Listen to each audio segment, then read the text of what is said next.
Eu queria que vocês falassem um pouquinho mais então de como foi essa virada então de ser intraempreendedor para empreendedor, né? Vocês se prepararam financeiramente, psicologicamente? Foi um assunto que foi discutido, né, nos jantares aí por muito tempo? Ou foi uma coisa que assim, olha, amanhã chega, vamos começar o nosso negócio? Vocês falaram que vocês tiveram outros negócios antes, né? Então assim, é, co- uma árvore decisória? Como é que vocês se prepararam para esse movimento? Eu acho que foi mais natural do que planejado. Na verdade, o impulso sempre existiu. A gente teve uma empresa de consultoria no passado, bem sucedida, mas não é aquele negócio, tem que ser paixão, e consultoria não é minha paixão. Né? E a Kátia, apesar de ser uma excelente consultora também gosta de meter a mão na massa. E aí, na verdade, o movimento aconteceu quando a gente estava voltando da Austrália, né? A Kátia já tinha começado a fazer as pesquisas para criar os protótipos na Austrália, quer dizer, a decisão de criar uma empresa aconteceu na Austrália, foi a Kátia.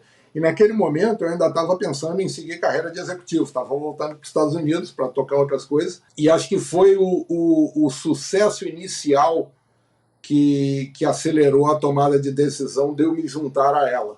Ela já ia ser empreendedora, o que faz sentido, né? Alguém fica, né, com uma certa estabilidade financeira e a outra pessoa tem a possibilidade de empreender, tomar risco, etc. O sucesso inicial dela acho que acelerou a minha entrada no negócio. Então, assim, teve discussão? Teve, muito rápida. Eu já estava ajudando informalmente ela, mas assim a discussão veio a partir dos primeiros investidores que falaram: olha, a gente quer entrar, mas a gente quer fazer disso um negócio maior, full time para os dois e estamos dispostos a bancar. Tem um risco? Tem. A gente costuma dizer que a gente queimou os navios, né? Chega no novo continente, queima os navios para não ter aquela vontade de, de repente vamos voltar. Não, não vamos. A gente realmente entrou de cabeça 100% nisso. A decisão, eu diria que não é 100% racional, né? Não teve um planejamento estratégico com 2 anos de preparação e vamos fazer aqui e ali.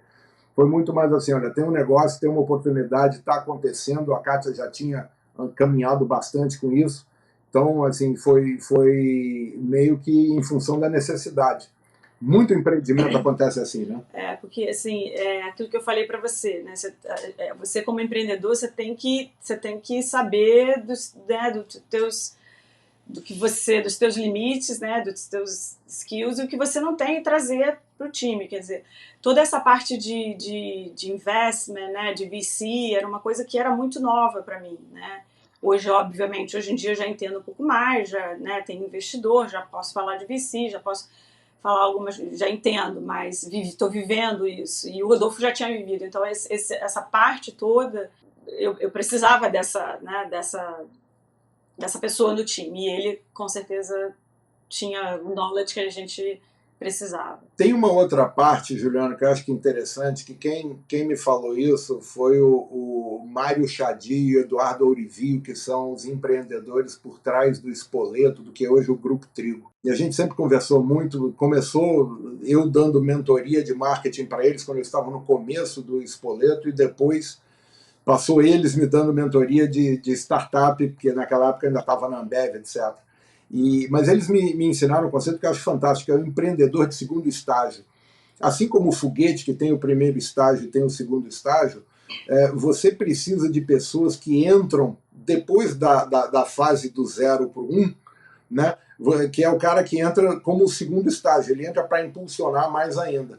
Então, foi isso que eu fiz numa empresa de healthcare, de teleterapia, antes de pandemia, etc., em Manhattan, em Nova York.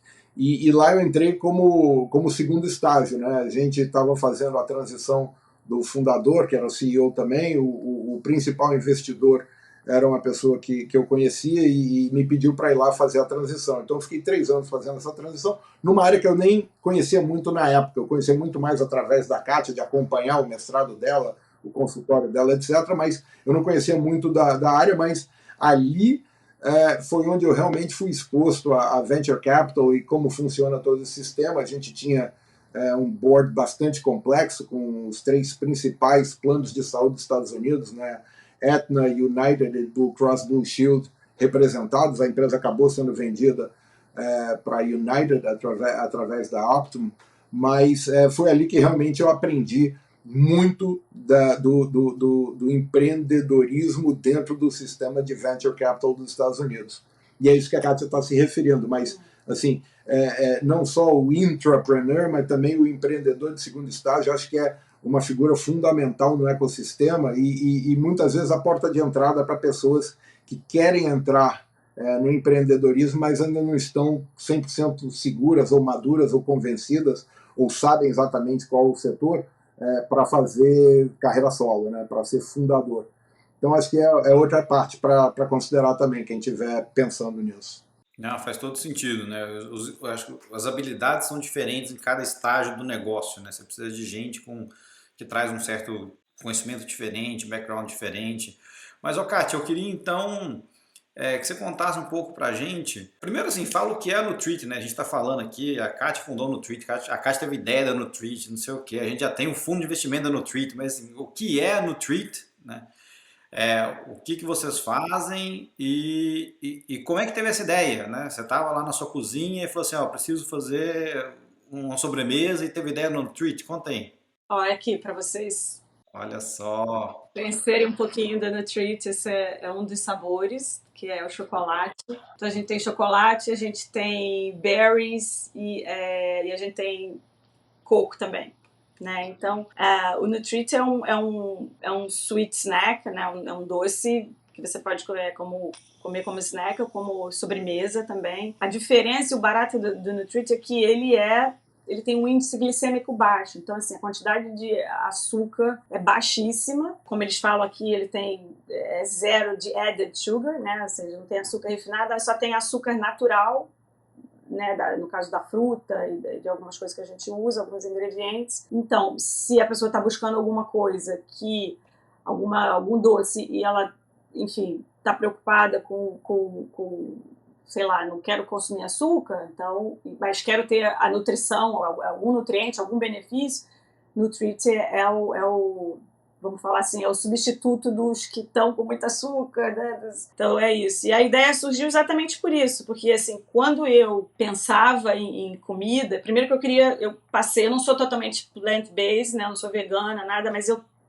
tendo a ter uma alimentação mais saudável, né? E só que aí quando você vai pensar em comer um doce, um chocolate, você não tem muitas opções, né? Você tem as opções assim com muito açúcar, ou então é zero de nutrientes, né? Você não tem benefícios. Então, por exemplo, o Nutrit ele tem fibra, ele tem muitas fibras, né? Que tem uma série de benefícios. Ele tem a boa gordura, o good fat que eles chamam, que também tem uma série de benefícios. Então, foi com essa necessidade, eu diria, para mim, e eu via no mercado, porque eu procurei até mesmo em outros lugares que são mais plant-based, Austrália e tudo, você não vê muita opção, né? Então, a ideia surgiu daí e eu comecei a fazer protótipos. Óbvio que a Austrália é o paraíso da comida, você tem muitas opções, você tem muitos ingredientes, e eu comecei a fazer testes, e aí no Nutrit eu mandei o protótipo para a Cornell e eles falaram, uau, vem para cá, amamos.